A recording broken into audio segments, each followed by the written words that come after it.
সর্বপ্রথম আমি আমার পরিচয় দিয়ে নিই। আমি ডক্টর এনামুল হক মনি। আমার দেশের বাড়ি পাবনাতে। আমি পড়াশোনা করেছি বাংলাদেশ কৃষি বিশ্ববিদ্যালয় ময়মনসিংহ। সেখানে আমি ভেটেরিনারিতে অনার্স করেছি, মাইক্রোবায়োলজিতে মাস্টার্স করেছি।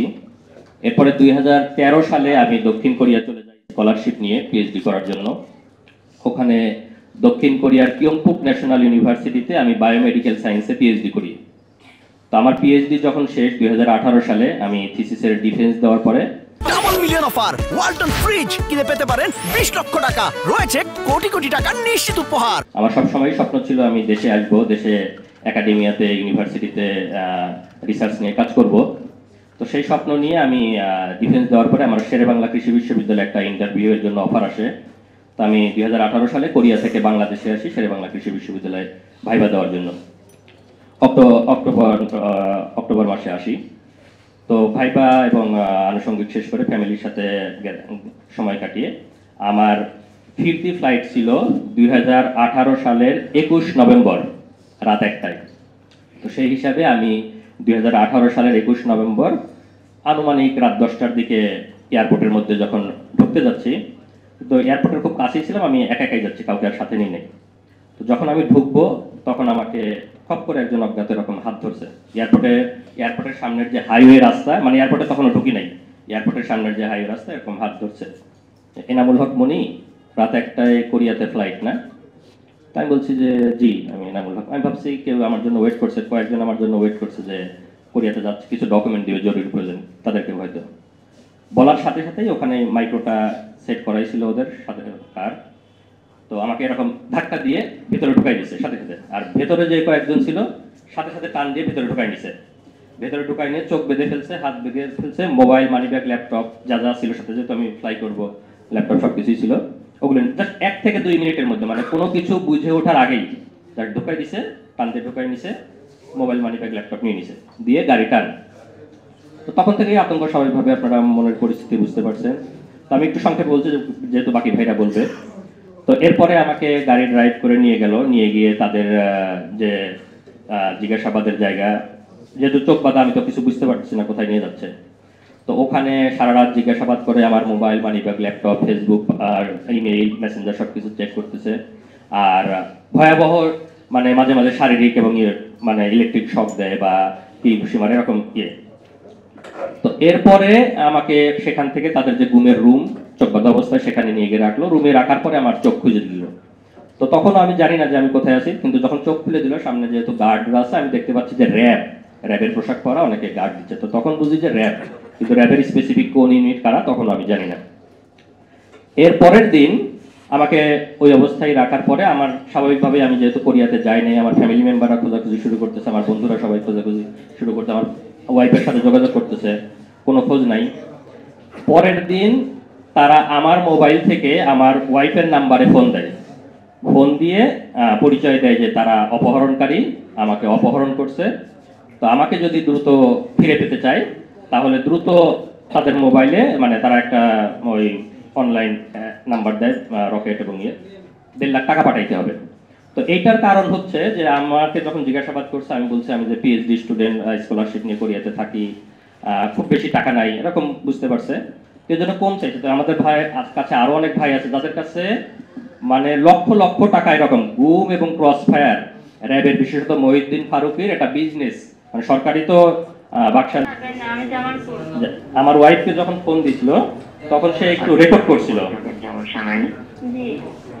তো এখন এনামুলকে আমরা ছাড়ার ব্যাপারে ফোন করছি, ঠিক আছে? ঘটনা কি সেটা এখন জানার দরকার নাই। ঘটনা এনামুল বাসায় গেলে, বাড়িতে গেলে তারপরে বলবেন। আচ্ছা, এখন কিছু বলতে পারবো না আমরা, ঠিক আছে? ও ভালো আছে তো ভাইয়া? ভালো না থাকলে কি আমরা যোগাযোগ করতাম? জি জি জি, হ্যাঁ ঠিক আছে। আমি একটু কথা বলতে চাই ভাইয়া, একটু খালি খালি ওর মুখটা খালি শুন ভাইয়া, আমি মরে যাচ্ছি একদম, একটু কথা বলতে দিবেন ভাই? আপনি কি যোগাযোগ করছি দেখে কি এত যোগাযোগ না করলে ভালো হতো মনে হয়? আচ্ছা আচ্ছা, না ঠিক আছে, আপনি যা বলবেন তাই শুনবো, আপনি বলেন। সুস্থভাবে কথা বলেন, আপনাকে বলছি না সপ্তাহে কথা বলেন, কোনো উচ্ছৃঙ্খলার কোনো কিছু দরকার নাই। জি আচ্ছা ঠিক আছে ভাইয়া। এখন কথা হচ্ছে আপনি আপনার ভাই ব্রাদার, ওনার ভাই ব্রাদার কাউকে কিছু বলতে পারবেন না, যেহেতু আপনি কথা বলছেন। হ্যাঁ আমরা সবার সাথে কথা বলতে পারবো না, কথা একজনের সাথে বলবো। জি আর আপনি কাউকে কিছু বলার দরকার নাই যদি এনামুলকে পাওয়ার ইচ্ছে থাকে। আচ্ছা বলবো না আমি কাউকে। কারণ কে কোন দিক দিয়ে কি সমস্যা করে সেটা বলা যায় না, ঠিক আচ্ছা আছে? জি বলবো না ভাইয়া। এখন আপনাদের দরকার এনামুলকে সুস্থভাবে পাওয়ার, আমরা বুঝি এটা। জি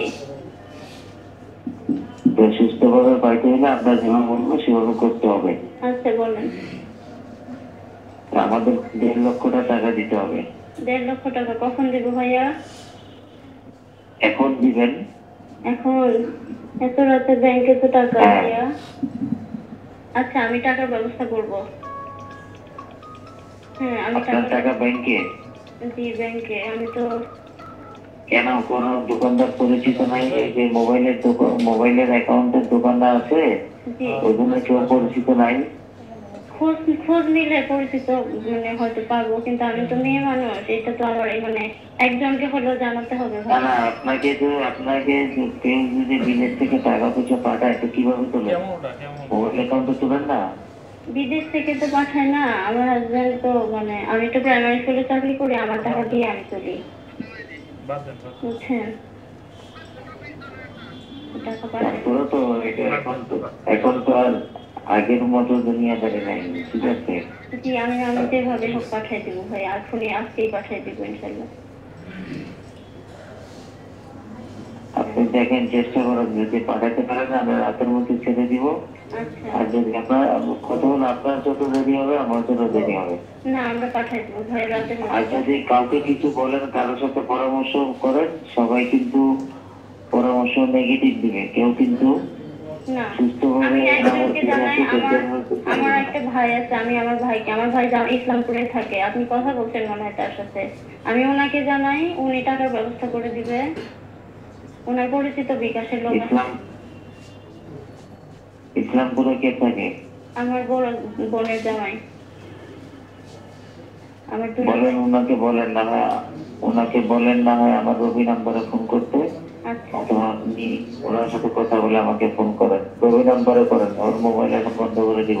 আচ্ছা ঠিক ওর আছে। মোবাইল সময় একেবারে ওকে গাড়িতে তোলার পরে ওকে মোবাইল দেওয়া হবে। আচ্ছা ভাই আমরা টাকা পাঠিয়ে দেবো, কোনো সমস্যা নাই। হ্যাঁ টাকা পাঠিয়ে আরে দেবো। ভাই, আমরা যেটা চাইছি সেটা দিলে আর আপনাদের সাথে কোনো বিমানে করে কেন করবো? কোনো কথা আছে?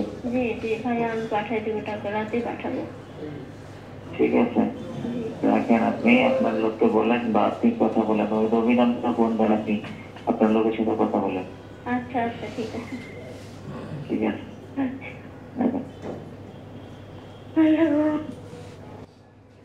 জি, আপনারা সবাই শুনলেন, কারণ তখনও আমার ফ্যামিলি, আমার ওয়াইফ জানে যে আমি অপহরণ হয়েছি, তারা পরিচয় দিয়েছে অপহরণকারী। সে সেই সময় কলটা রেকর্ড করছে যে পরের দিন যে আইন শৃঙ্খলা বাহিনীর কাছে দিবে যে আমার হাজব্যান্ডকে খুঁজে পাওয়া যাচ্ছে না, উদ্ধার করে দেন। কিন্তু আসলে পরেই তো টের পাইছে যে আসলে আইন শৃঙ্খলা রক্ষাকারী বাহিনী, বিশেষ করে র্যাব দিয়ে কুখ্যাত মহিউদ্দিন ফারুকি, সে আমাকে গুম করছে। এরপরে তারা টাকা পাঠাইছে, টাকা পাঠানোর পরে আর যোগাযোগ নেই। আমার মোবাইল থেকেই ফোন দিয়েছিল আমার ওয়াইফকে, এরপরে নাম্বার বন্ধ, সবকিছু বন্ধ, কোনো খোঁজ খবর নাই। তখন সবাই আতঙ্কিত হয়ে পড়ছে, কোথায় গেল, টাকা নিল আবার কোনো খোঁজ খবর নাই। তখন বিভিন্ন সাংবাদিকরাও যোগাযোগ করতেছে, তখন সাংবাদিকদের মাধ্যমে বিভিন্ন জায়গায় নিউজ হয়ে গেল। এবং জাস্ট আমি একটা কপি প্রিন্ট দিয়েছি, আপনারা অনলাইনে সার্চ দিলেই পাবেন। কোরিয়া যাওয়ার পথে পিএইচডি গবেষক অপহরণ, 2018 সালের 24 নভেম্বর এটা প্রকাশ হয় প্রথম আলোতে।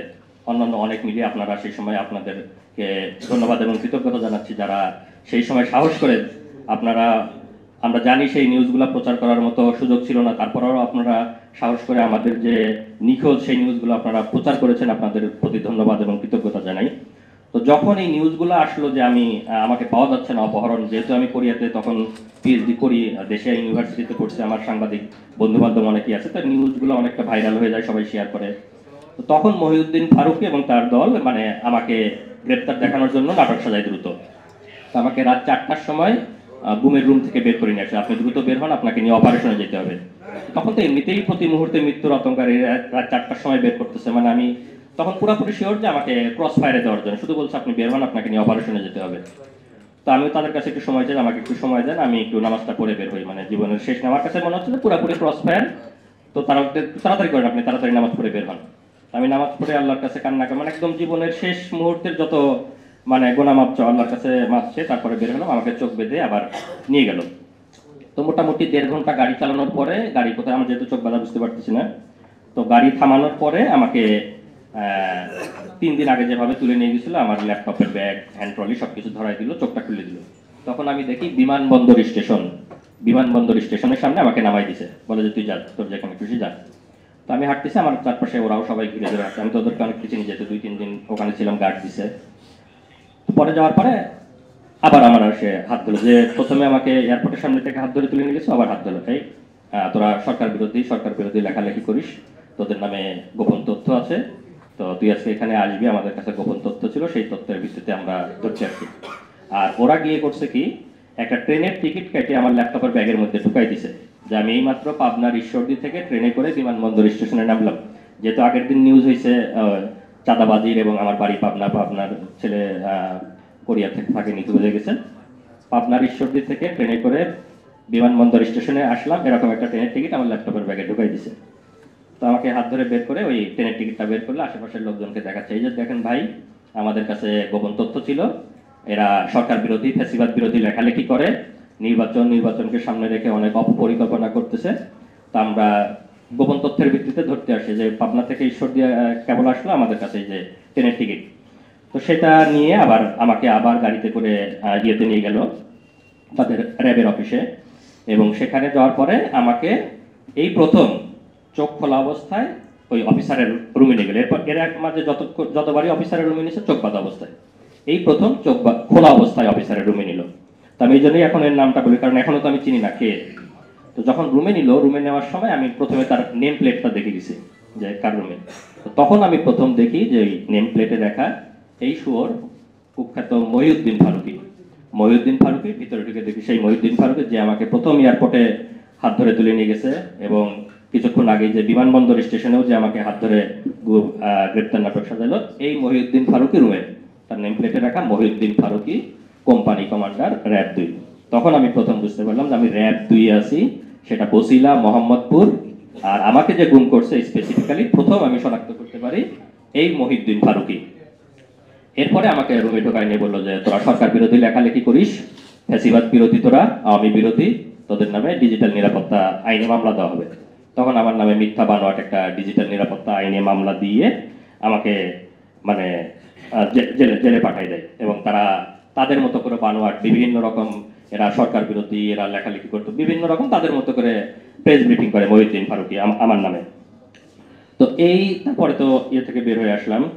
তো এটা হলো আমার সংক্ষিপ্ত কাহিনী। তো আপনাদেরকে যেটা বোঝাইতে চাচ্ছি যে এই মহিউদ্দিন ফারুকী, আমার মতো আমার পাশে যারা ভাই তারাও সবাই বর্ণনা করবেন, সবাইকে স্পেসিফিক্যালি মহিউদ্দিন ফারুকী গুম করছে। আমরা অনেকেই জানেন যে অনেক ভাই আমাদের নির্যাতিত মজলুম যারা 3 বছর, 5 বছর, 8 বছরও গুম হয়েছে, কিন্তু সমস্যা হলো যে কে স্পেসিফিক্যালি গুম করছে এটা আমরা আইডেন্টিফাই করতে পারি না। কিন্তু আমরা অন্তত একজন হলেও আইডেন্টিফাই করতে পারছি যে মহিউদ্দিন ফারুকী। তো মহিউদ্দিন ফারুকীর যদি মানে সুষ্ঠু তদন্ত হয়ে তার বিচার হয়, এবং তার মাধ্যমে বাকি কারা কারা গুম করছে যাদেরকে আইডেন্টিফাই করা সম্ভব হয় নাই, সেটা খুব সহজেই বের করা সম্ভব।